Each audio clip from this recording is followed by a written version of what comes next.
AITA for blocking and silently moving on from my cheating fiancé.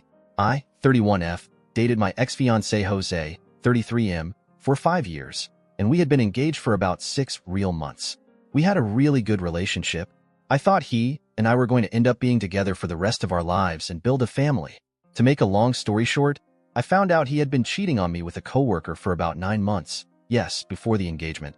At first, I was beyond mad, and my first impulse was to find ways to literally ruin his and her life. But honestly, after about 16 hours of thinking and crying about it, he was on a work trip, I figured anything I did would be a waste of time. And since my goal was to start a family, I felt like I didn't really have any more time to waste on someone who obviously isn't going to be in my life in the long term or short term. So I just let go. I packed all my things, asked my dad to help me move them back into the family home so I could get situated, and literally just started moving forward with my life. I just let him have anything that was ours. Something about those items seemed foreign to me now, and I didn't really want to associate with it. I left the ring at the house.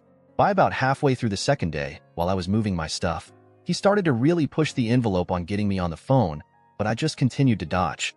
I had to undo some things. There were no joint bank accounts, but some other accounts/things that we shared that I had to untangle, but our lives were pretty separate.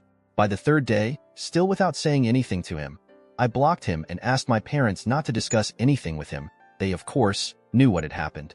I told them they were more than welcome to maintain a relationship with him if they chose. My dad loved him. But I asked them not to discuss or talk about me at all. After his week-long business trip, he showed up at the house, but I told my dad I had nothing to say to him and to please get him to go away.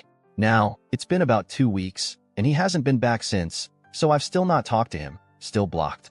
I feel like I've really made an effort to move on with my life.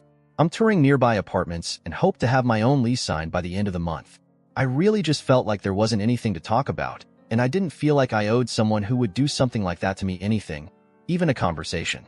This morning, while discussing my plans, etc., my parents basically sat me down and asked me to talk over everything with him.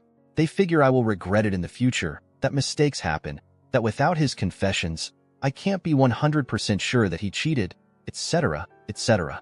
I told them that I didn't really want to waste any more time on the situation and that, while I was being selfish, I didn't think hearing his side would help me in healing in any way.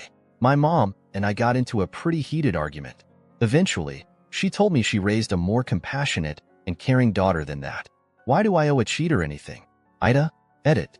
Sorry, forgot to mention how I found out. I'm 100% sure he is/was cheating. I was working on the downstairs computer when an email came through in Outlook. From what I knew, we had Gmail accounts.